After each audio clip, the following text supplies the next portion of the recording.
when I saw the news yesterday, I think I saw E first, and that she had come out and said she had breast cancer. I mean, you have a group of moms, all women on the cast. Somebody was going to get breast cancer. You all have somebody in your life you know. Everybody watching out there, even the children watching, someone in your life has cancer. Whether they've told you, whether they know it or not, they do. It's constant and it doesn't seem like it's going away. I just had a PET scan 2 weeks ago, and that's a machine that you go in and it detects one cell of cancer anywhere in your body. And I too had a hot spot. Really? Yeah, on the right side of my chest. Really? I have a hot spot. I have to have another PET scan. It's $10,000, like $9,000 something to have a PET scan. They don't give them to everybody because it's so expensive. So I have a hot spot, which means something came up that's hot, that's red. And the last time I had one, there was a node that was hot, so they have to go in with the needle. And when I go back, they're going to have to go in and biopsy that. This is something that is part of our lives. Unfortunately, dreadfully, hatefully, I wasn't shocked. I guess I live in a different world because having had cancer and being in chemotherapy and seeing the hundreds of people coming to Cedars-Sinai day in and day out, sitting in that room, getting poison pumped through their body to get rid of the cancer is part of my world. So I think some people are, oh my God. To me, it was just a matter of time. I'm saddened that it's Kelly. That's horrific. Her mom passed away from cancer, so she's lived it.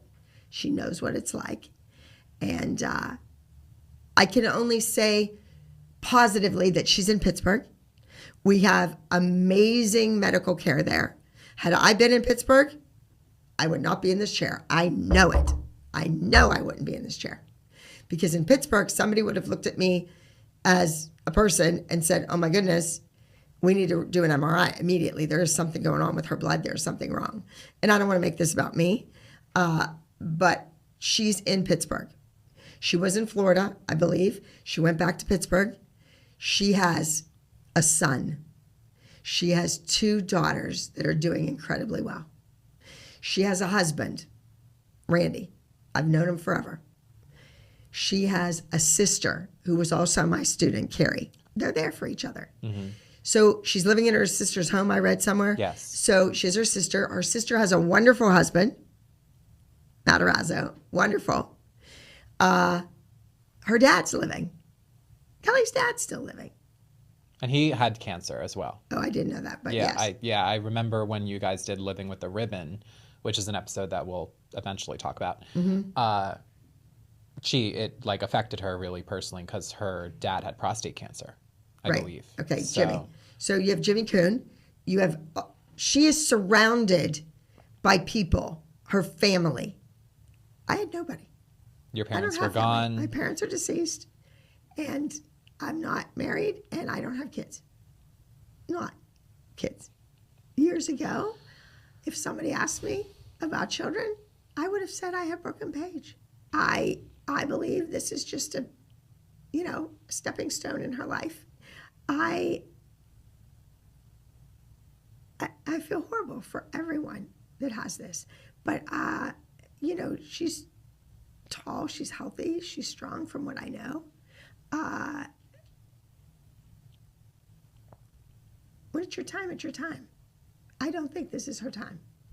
So I think she'll probably be okay to go on the honeymoon with Brooke. Yes. I always used to say that. She'll be on the honeymoon with her. Yeah. So I think she's in a good place for what's going on with her. And they have more research. They have more test results. They have more background history on her. Don't forget, I was in an emergency situation. Mm-hmm. So I'm laying in a hospital bed, dying, paralyzed from the neck down. I don't know if everyone knows that.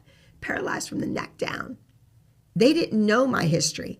They didn't know that my mom had colon cancer, that my dad had esophageal cancer. They weren't looking at that. They didn't know any of that because it was an emergency situation.